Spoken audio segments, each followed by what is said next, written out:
오늘 본문의 말씀은 요한복음 3장 3절에서 10절, 이건 니고데모에 대한 이야기죠. 그리고 14장 16절에서 20절, 성령에 대한 말씀이고요.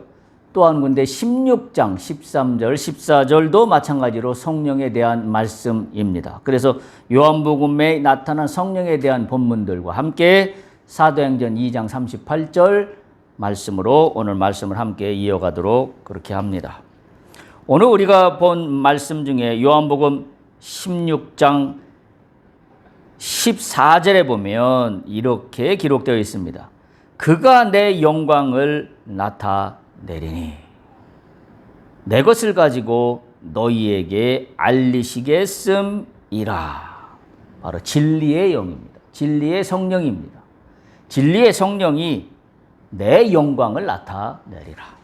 그리고 내 것을 가지고 너희에게 알리시겠음이라. 우리의 초점은 여기에 있어요. 하나님께서 말씀하시기를, 주께서 말씀하시기를 내 것을 가지고 너희가 어떻게 아느냐. 내 것을 어떻게 하느냐. 내 능력을 어떻게 하느냐. 나의 세계를 너희가 어떻게 아느냐. 바로 뭐예요? 그가 너희에게 알리시겠음이라. 그러니까 우리가 이렇게 본다면 우리가 이 성령의 은혜를 갖고 있다는 것은 이건 대단한 능력입니다. 왜냐하면 하나님의 뜻을 알게 하시고 하나님의 것을 우리에게 알게 하시기 때문이에요.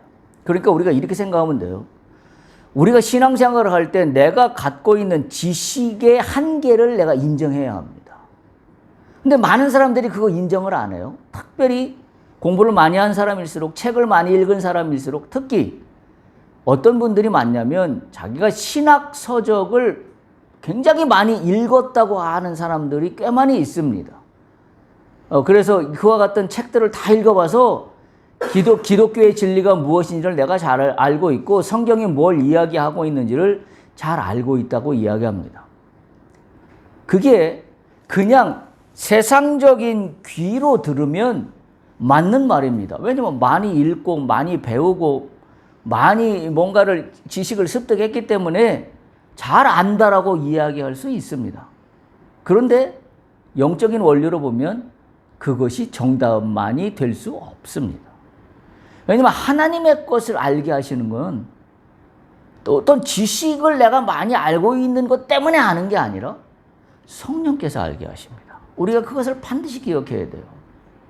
그래서 우리 믿는 자들이 가장 관심을 가져야 되는 건 뭐냐면 바로 성령입니다. 왜냐하면 성령이 아니고서는 하나님의 세계를 이해할 수 없기 때문입니다. 그리고 성령을 통하지 않고서는 하나님의 영광을 드러낼 수도 없습니다. 왜냐하면 그분의 뜻을 알지 못하니까 당연히 하나님의 영광을 내지도 못하겠지요.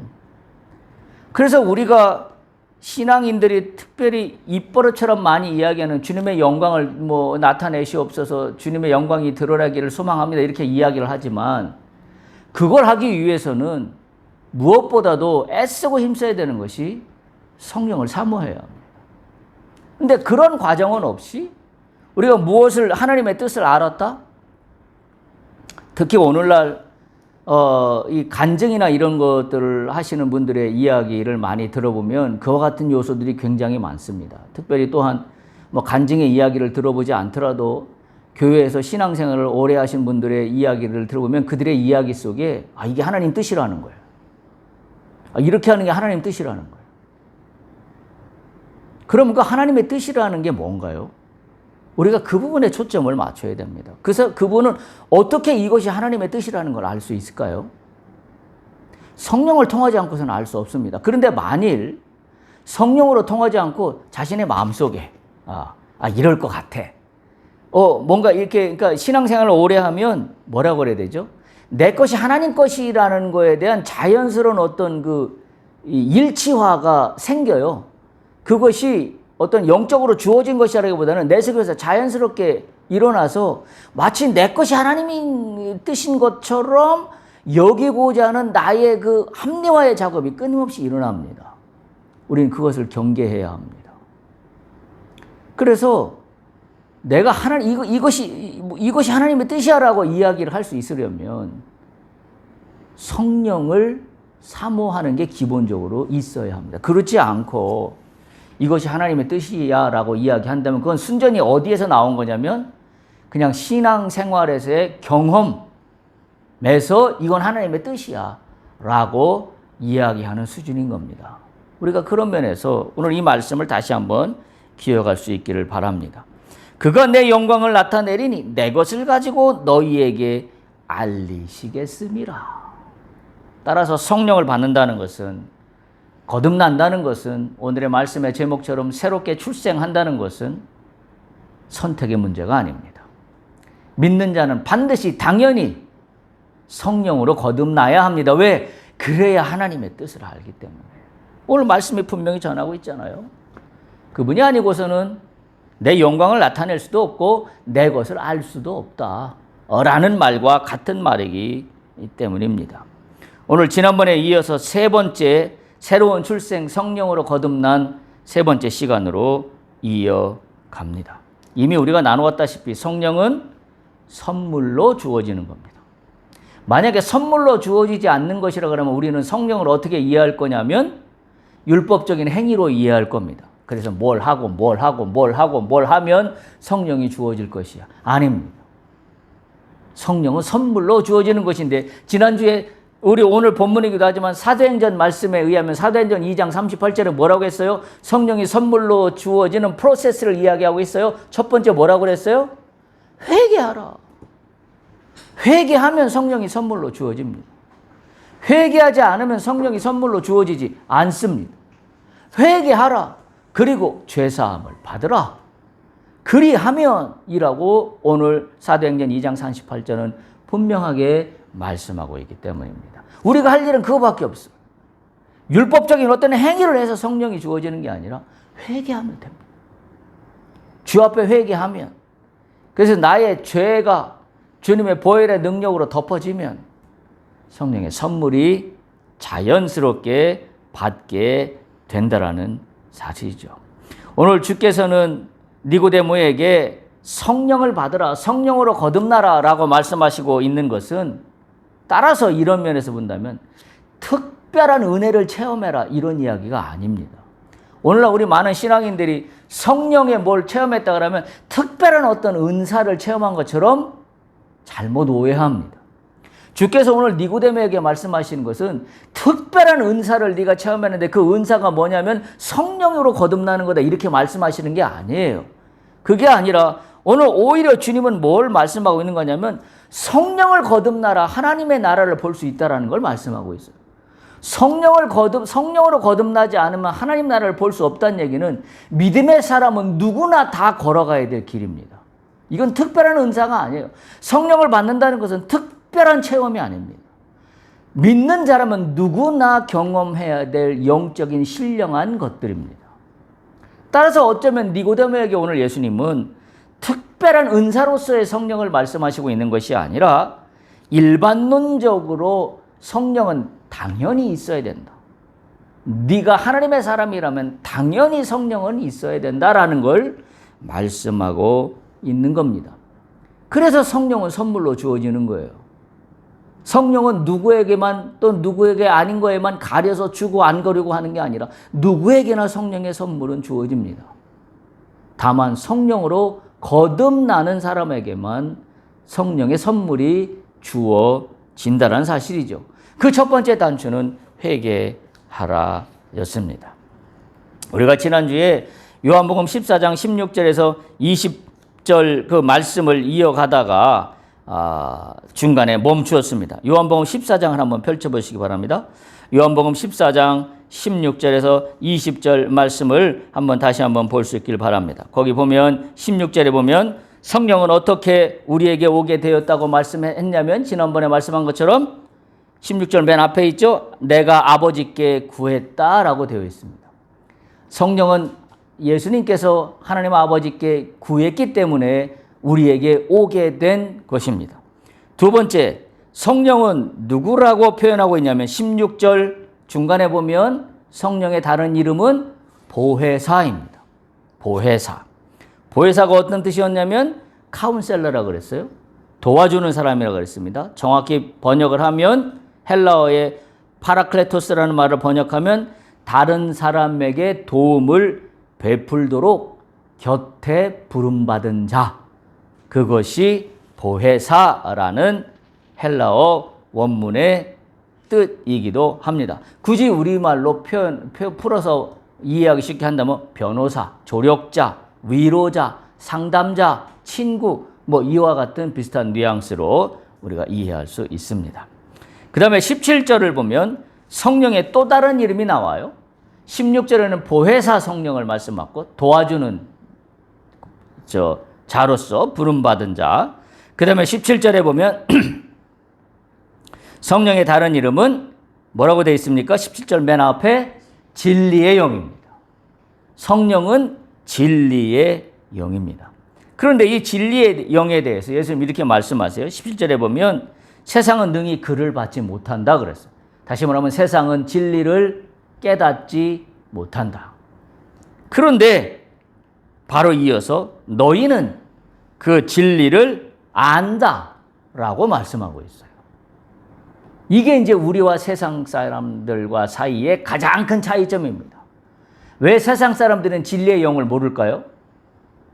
자기가 알고 있는 지식과 자기가 알고 있는 상식과 경험 범주 안에서만 이해하려고 그러니까 진리를 진리로 이해하지 못해요. 근데 믿는 자는 왜 이해할 수 있어요? 믿는 자의 지식과 상식과 경험에 의해서 진리를 아는 게 아니라 어떻게 알아요? 하나님이 알게 하시니까. 성령께서 알게 하시니까. 그래서 진리를 아는 거예요. 그게 그래서 우리와 세상 사람들 간의 가장 큰 차이입니다. 다시 말하면 예수님의 말씀으로 본다면 믿는 자가 성령을 안다 하는 것은 당연한 일입니다. 당연한 거예요. 만약 믿는 자가 진리의 영을 알지 못한다라고 한다면 그것은 잘못된 겁니다.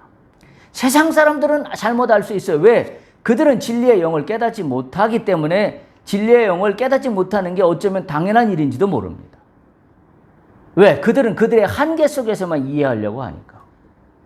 그런데 하나님의 사람은 성령이 알게 하시기 때문에 진리를 알 수 있습니다. 다른 말로 얘기하면 하나님의 사람이 진리를 깨닫지 못한다면 그것은 세상 사람과 같기 때문입니다. 세상 사람과 같다는 얘기는 무슨 말이에요? 내가 신앙생활을 하는데 성령의 은혜를 간구하며 하는 신앙생활이 아니라 지식으로 하려고 하는 신앙생활이기 때문에 신앙생활을 하고 있긴 하지만 진리의 영을 깨닫지 못한다라는 사실을 우리가 반드시 기억해야 됩니다. 그렇다고 한다면 오늘 니고데모의 문제가 바로 여기에 있는 겁니다. 니고데모는 율법적으로나 신학적으로나 능통한 사람이었습니다. 왜냐하면 그런 바리새인이요 유대인의 지도자라고 했기 때문에. 그럼에도 불구하고 니고데모는 성령, 진리의 영, 보혜사에 대해서 전혀 알지를 못했습니다. 그러니까 우리가 정확히 이해해야 되는 것은 니고데모는 지식으로 신앙생활을 하고 있는 그리스도인은, 믿는 자는 지식으로 신앙생활을 하는 것이 아니라는 것을 우리가 이 말씀의 맥락 속에서 우리가 분명히 깨달을 수가 있습니다. 그렇다고 한다면 인간이 진리를 진리로 알아보지 못하는 이유가 어디에 있을까요? 그것은 바로 우리의 죄성 때문이에요. 우리의 죄성을 깨닫지 못하는 이유는 뭐가 있을까요? 내가 죄가 있다는 걸 깨닫지 못해요. 뭐 때문에 깨닫지 못할까요? 사도행전 2장 38절 말씀이 그 해답이에요. 뭐라고 되어 있죠? 제일 먼저 회개하라. 그리고 죄사함을 받으라고 되어 있죠. 죄사함을 깨닫지 못하는 이유는 죄를 깨닫지 못하니까 죄사함을 깨닫지 못해요. 내가 내 죄를 깨닫지 못하는 이유는 명확하죠? 회개하지 않기 때문이에요. 그러니까 이게 굉장히 이게 우리의 본질이고 원리예요.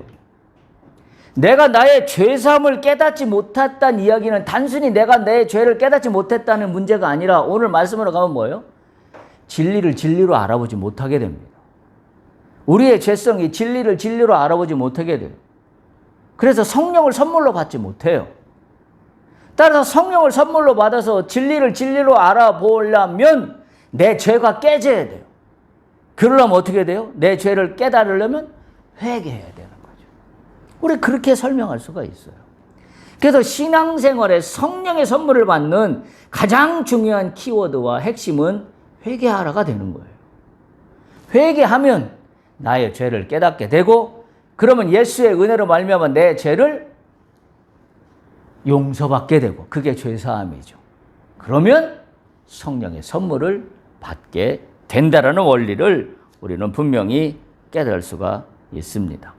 진리를 진리로 알지 못한다는 이 엄연한 진실이 내가 어떤 진리를 잘 알지 못하기 때문에 또 내가 어떤 고차원적인 지식을 또는 신학적인 어떤 원리를 내가 깨닫고 있지 못하기 때문에 있는 것이 아니라 바로 여기에 문제가 있다는 사실을 우리가 반드시 기억해야 합니다. 그런데 요한복음 뒷부분에 있었던 예수님의 말씀에 의하면, 16장에 있었던 예수님의 말씀에 의하면 신앙인은 진리를 깨달을 수 있어요.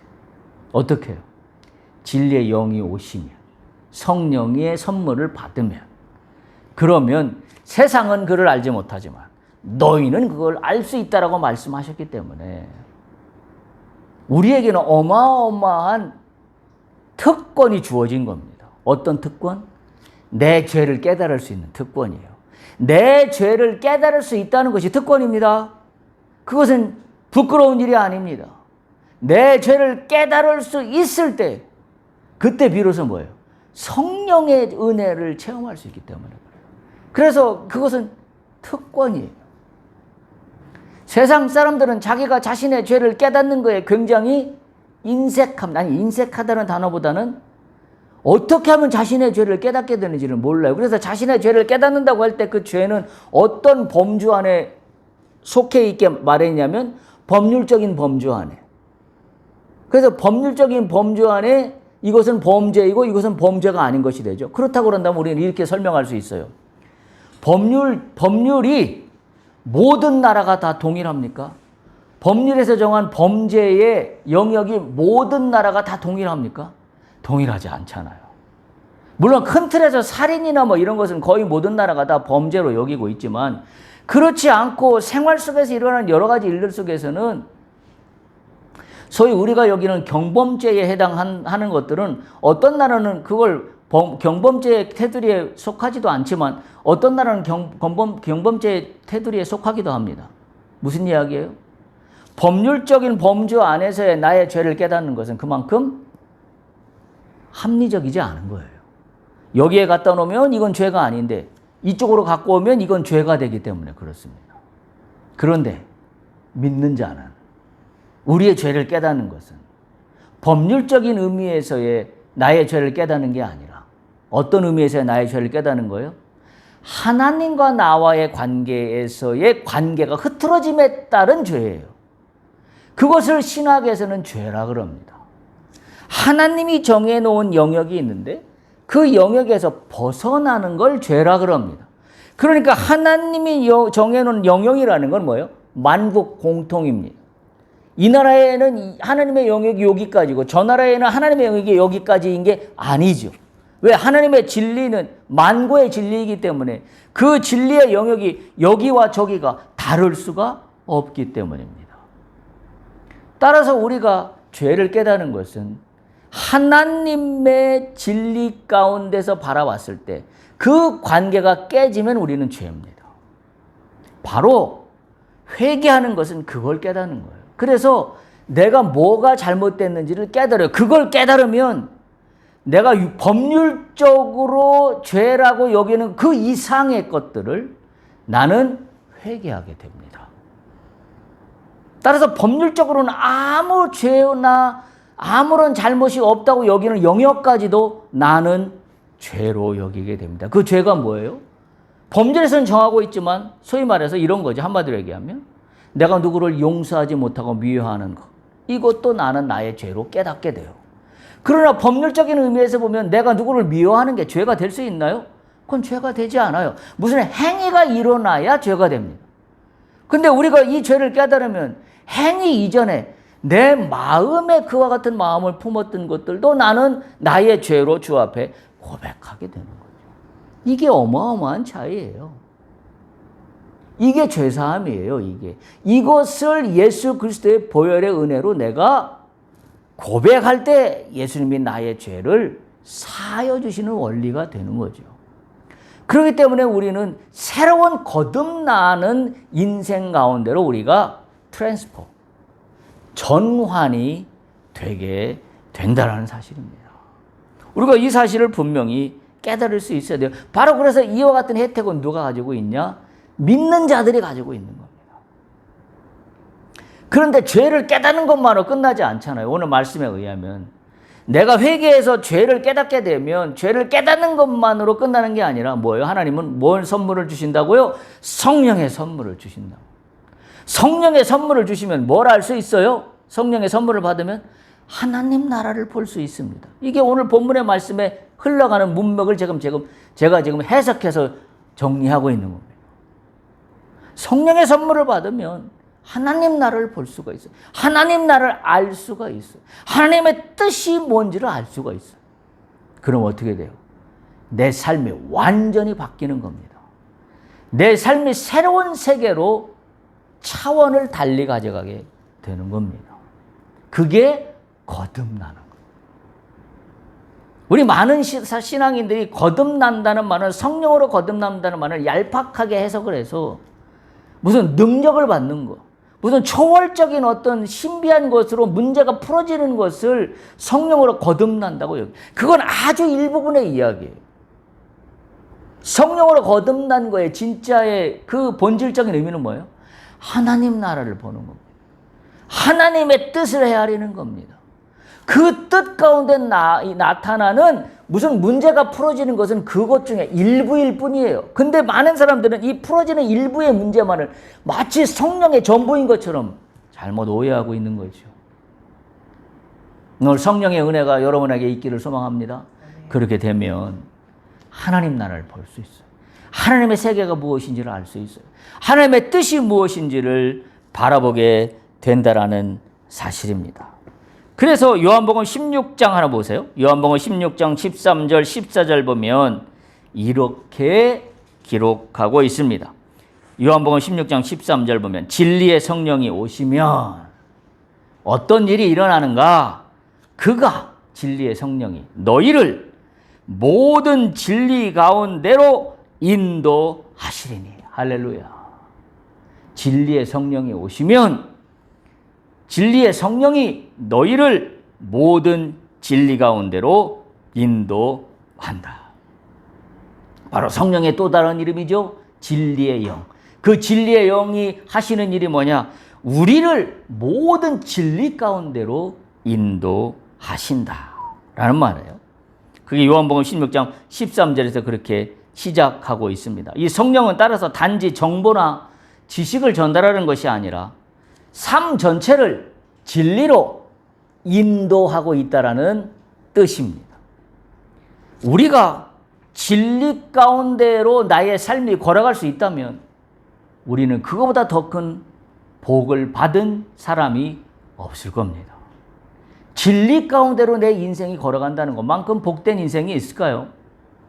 많은 사람들은 진리 가운데로 들어가려고 애쓰지만 진리가 뭔지를 모르기 때문에 진리 가운데서 자신의 삶을 걸어가지 못해요. 그래서 그저 할 수 있는 일이라 그러면 내가 바른 생각을 가지고 남에게 폐를 끼치지 않고 도덕적 윤리적으로 내가 올바르게 사는 것이 마치 진리 가운데 걸어가는 삶이라고 생각하고 그렇게 살아가려고 애씁니다. 그게 세상 사람들의 가장 잘하는 모델 케이스의 삶의 방식이죠. 윤리적, 도덕적으로 흠이 없는 삶을 살아가는 것이 본인들이 진리 가운데로 걸어가는 길이라고 생각하는 거죠. 그런데 우리가 얘기하는 진리는 뭐예요? 윤리, 도덕적으로 올바른 게 진리가 아니라 우리가 얘기하는 진리는 하나님의 뜻이에요. 하나님이 원하시는 뜻 가운데로 걸어가는 삶으로 사는 것이 진리 가운데 걸어가는데 그것을 내 뜻으로 걸어가는 게 아니라 오늘 말씀에 보면 어떻게 걸어간다고요? 진리의 영이 그가 우리를 인도한다 그랬어요. 따라서 우리가 성령의 은혜를 받으면 어떤 일이 일어나냐? 진리의 영이 오시는데 그 진리의 성령이 우리를 진리 가운데에 우리의 삶을 걸어가도록 이끌고 가셔요. 인도하셔요. 내가 뭘 알아서 의지하고 결단해서 이렇게 해야지 내가 배운 지식으로 가는 게 아니라 진리가 아예 나를 붙잡아서 나를 하여금 하나님의 뜻 가운데 살아가는 진리의 삶으로 걸어가도록 나를 인도하고 계신다. 따라서 우리가 진리의 영을 받는다는 것은 단지 정보나 지식을 전달받는 것이 아니라는 사실을 기억해야 돼요. 그래야 우리가 진리의 영을 받는 것을 사모할 수 있어요. 단순한 정보나 지식을 전달받는 것이 진리의 영이라 그러면 우리는 굳이 하나님의 영적인 세계를 사모하지 않아도 돼요. 책을 읽으면 됩니다. 그리고 좋은 신학 서적들을 읽어봐서 또는 그걸 가르침을 받아서 배우면 됩니다. 왜냐면 그러면 그 지식을 알 수 있기 때문에. 그런데 진리의 영은 그런 게 아니라 정보나 지식을 전달하는 게 아니라 하나님의 뜻이 성령을 통하여 나에게 강력히 임함으로 말미암아 내 삶 전체가 진리 가운데로 걸어가도록 내 삶 자체가 바뀌는 거예요. 이것은 뭐라고 참 설명하기가 참 쉽지는 않습니다. 왜냐면 내 의지가 아니라 그분의 뜻대로 나의 삶을 변화시키기 때문이에요. 여러분, 신앙의 세계에서 많은 선조들의 이야기들을 보면 그와 같은 분들이 굉장히 많습니다. 굉장히 많아요. 삶이 완전히 바뀌어서 새로운 길을 걸어갑니다. 우리가 성경의 인물만 따져도 당연히 몇 사람 얘기만 들어도 너무나 쉽게 이해할 수 있잖아요. 베드로가 그와 같은 첫 번째 사람일 겁니다. 베드로는 유대인이었습니다. 그리고 예수님의 제자였습니다. 1등 제자였습니다. 수석 제자였습니다. 근데 베드로는 한편으로 인간적인 허물이 너무나 많았던 사람이었습니다. 그가 예수를 쫓아다녔지만 예수께서 마지막 십자가에 달리시기 전에 소위 말해서 재판을 받고 신문을 받으실 때에 베드로는 도망쳤습니다. 달기 3번 울을 때 비로소 베드로는 통곡하며 웁니다. 자신의 이 비참한 현실을. 내가 예수님을 쫓아다녔지만 이거밖에 안 되는 나의 현실을 바라보며 베드로는 울었다라고 성경에 기록하고 있습니다. 그랬던 그가 오늘 우리의 주제처럼 마가의 오순절 다락방에서 성령을 체험한 이후에 베드로의 삶은 완전히 바뀝니다. 그걸 누가 바꿨을까요? 베드로가 의지해서 바뀌었을까요? 베드로가 경험으로 바뀌었을까요? 아닙니다. 성령이 오시니 성령이 베드로의 삶을 완전히 뒤바꿔 놓았습니다. 따라서 이건 지식으로 해결되는 문제도 아니고 정보를 많이 가지고 있다고 해서 해결되는 문제가 아닙니다. 오늘 여러분에게 그와 같은 은혜가 축복이 일어나기를 간절히 소망합니다. 성령이 오시면 내가 뜻하지 않았지만 하나님의 뜻대로 나의 인생이 완전히 바뀝니다. 할렐루야. 저도 그런 삶을 꿈꿉니다. 여러분도 그런 삶을 꿈꿀 수 있길 바랍니다. 베드로가 다시 한번 생각해 보세요. 그렇게 인간적인 연약함을 드러냈던 베드로가 성령을 오시니 완전히 다른 인생으로 바뀌었어요. 그 이야기가 사도행전에 나와 있고 오늘 우리가 본문으로 하고 있는 2장 38절에 베드로가 이야기하고 있는 얘기가 바로 그 얘기잖아요. 회개하라. 그리고 죄사함을 받아라. 그래야만 성령의 선물을 받을 것이다. 놀라운 이야기입니다. 그래서 베드로가 말씀을 선포할 때 3,000명, 5,000명이 회개하는 역사가 일어났던 것이 이건 뭘로 설명할 수 있어요? 베드로의 지식이 그렇게 했다고 얘기할 수 있습니까? 베드로의 갖고 있는 정보의 많은 다양함이 그들을 회개시켰다고 얘기할 수 있습니까? 그렇지 않잖아요. 성령이 베드로를 붙잡으니 베드로 속에 역사하는 성령의 은혜가 3,000명, 5,000명에게 전달된 겁니다. 할렐루야. 우리가 그와 같은 인생을 꿈꾼다 그러면 우리의 인생은 참으로 복된 인생이 될 겁니다. 어찌 이와 같은 인생을 복된 인생이 아니라고 이야기할 수 있겠습니까? 또 한 사람을 들어볼까요? 사울 아닙니까? 바울이 된 사울. 그도 누구보다도 율법에 대해서 능통한 당대 최고의 석학이었다는 걸 우리가 잘 알고 있습니다. 근데 그는 완전히 다른 삶으로 바뀌었습니다. 그가 지식적으로나 그가 갖고 있는 정보로 따지면 당대 최고입니다. 근데 그가 갖고 있는 지식과 정보가 그의 삶을 바꾼 게 아니라 다메섹 도상에서 예수를 만나서 예수의 빛이, 예수의 영이 사울 속에 들어갔을 때 그는 그가 갖고 있던 지식과 그가 갖고 있던 정보의 다양한 것들을 다 집어 던지고 오직 예수의 빛으로 그의 삶이 완전히 바뀌었어요. 참으로 놀라운 일이에요. 성령이 오시면 오늘 본문에 요한복음에 뭐라고 되어 있어요? 하나님 나라를 볼 것이다 그랬어요. 성령이 오시면 하나님 나라를 보기 때문에 자연스럽게 뭐예요? 우리의 삶이 완전히 하나님의 뜻 가운데로 바뀝니다. 이 얘기를 잘 드셔야 돼요. 제가 베드로와 바울의 예만 들어서 그렇습니다만은 바로 성령이 오셔서 그들의 삶이 바뀌었다는 것은 하나님의 목회자의 길을 걸어가라는 이야기가 아닙니다. 내가 행하는 삶의 일 속에서 완전히 다른 일을 행할 수 있습니다. 그러면 차원이 다른 일이 된다는 사실을 우리가 반드시 기억해야 합니다. 그것이 성령이 오시면 성령께서 모든 진리 가운데로 우리를 인도하신다라는 의미예요. 두 번째 16장 13절을 한번 더 보시면 그 다음에 뭐라고 되어 있냐면 그가 스스로 말하지 않고라고 되어 있어요. 그가 스스로 말하지 않고라는 말은 삼위일체의 하나님을 이야기합니다. 그러니까 독단적으로 뭔가 잘못된 그와 같은 걸 인도하는 게 아니라 성령은 성부 하나님, 성자 하나님과 함께 성령의 하나님, 삼위일체 하나님이 전하는 메시지라는 거예요. 따라서 우리가 성령의 인도하심을 받는다는 것은 삼위 하나님의 메시지를 받는 겁니다. 그게 그가 스스로 말하지 않고라는 말은 독립적 주장이 이루어지는 게 아니라 하나님과의 일치함을 전제로 한 성령의 인도하심이다. 그렇게 여러분들이 이해하시면 됩니다. 따라서 성령의 메시지는 곧 성자 예수님의 메시지이고 곧 성부 하나님의 메시지가 되는 겁니다. 자, 그런데 13절 뒷부분을 또 보세요. 성령 진리의 영이 오시며 우리를 인도하시는데 장래 일을 너희에게 알리시리라. 할렐루야. 성령의 선물을 받으면 진리의 영이 오면 장래의 일을 알게 합니다. 이건 예언적인 의미를 포함하고 있습니다. 아울러서 종말론적으로도 장래의 일을 알게 하십니다. 하나님의 계획을 깨닫게 하십니다. 할렐루야. 하나님은 우리 가운데 우리에게 계획하고 있어요. 하나님의 선하신 계획하심이 우리 안에 있어요. 근데 문제는 뭐예요? 우리가 그것을 알지 못하는 게 문제예요. 그러면 하나님의 선하신 나를 향하신 계획을 내가 어떻게 알 수 있느냐? 성령의 은혜를 받으면 됩니다. 진리의 영이 내게 오시면 나는 그때 비로소 뭐예요? 하나님의 계획을 알 수 있어요. 그게 장래 일을 너희에게 알리신다라는 그런 의미입니다.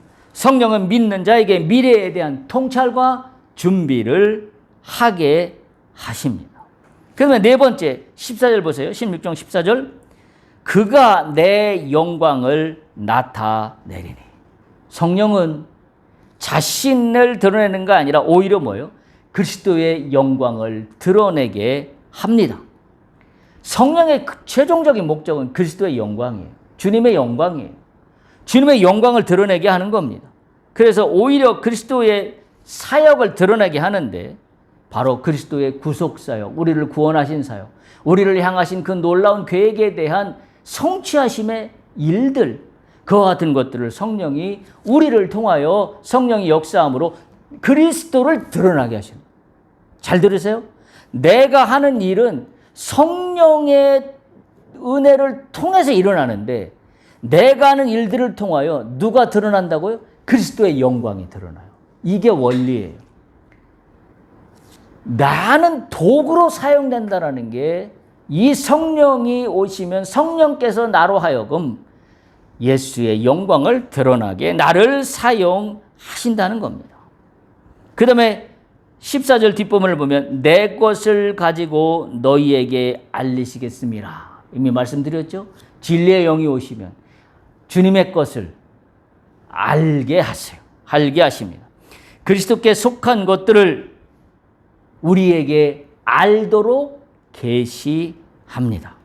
그리스도의 교훈, 그리스도의 생명, 그리스도의 사랑, 그리스도의 능력, 그리스도의 뜻, 그리스도의 나를 향하신 세상을 향한 내가 나가야 갈 길, 그 모든 것들을 성령을 통하여 전달하십니다.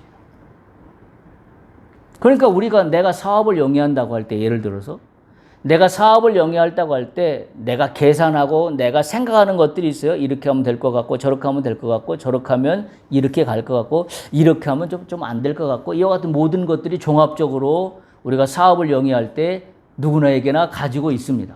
그런데 그것이 뭐로 완성이 돼야 되냐? 성령을 통하여. 그러면 성령을 통하면 하나님이 나의 이 사업을 통하여 뜻하신 계획하심이 어디에 있는지를 밝히 깨닫게 하세요. 알게 하셔요. 그래서 그 알게 하신 대로 내가 사업을 하면 그 사업은 성공할 수밖에 없습니다. 왜?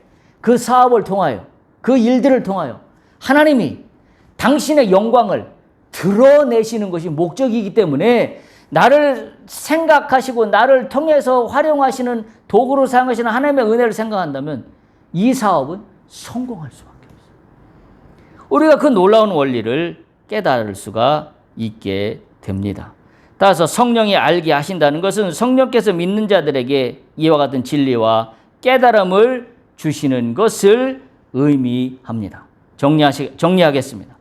오늘 요한복음 16장 또는 요한복음 14장의 말씀을 종합해서 본다면 진리의 성령이 온다라고 한다면 진리의 성령이 오늘 우리를 진리 가운데로 인도하십니다. 진리 가운데로 인도하셔서 예수 그리스도의 영광을 드러나게 하십니다. 그 영광을 통하여 나는 나의 인생이 새로운 전환점을 맞이하게 됩니다. 내가 이전에 이와 같은 관점으로 살았던 인생이 온전히 하나님의 뜻 가운데 실현되는 새로운 차원의 인생으로 거듭나게 됩니다. 그것이 성령의 거듭남이에요. 그것이 새로운 출생입니다. 이 출생으로 말미암아 우리의 삶이, 우리의 사업이, 우리의 계획한 모든 것들이 하나님의 뜻 가운데서 성취되는 줄로 믿습니다. 그와 같은 은혜가 우리 모두에게 있기를 간절히 소망합니다. 할렐루야.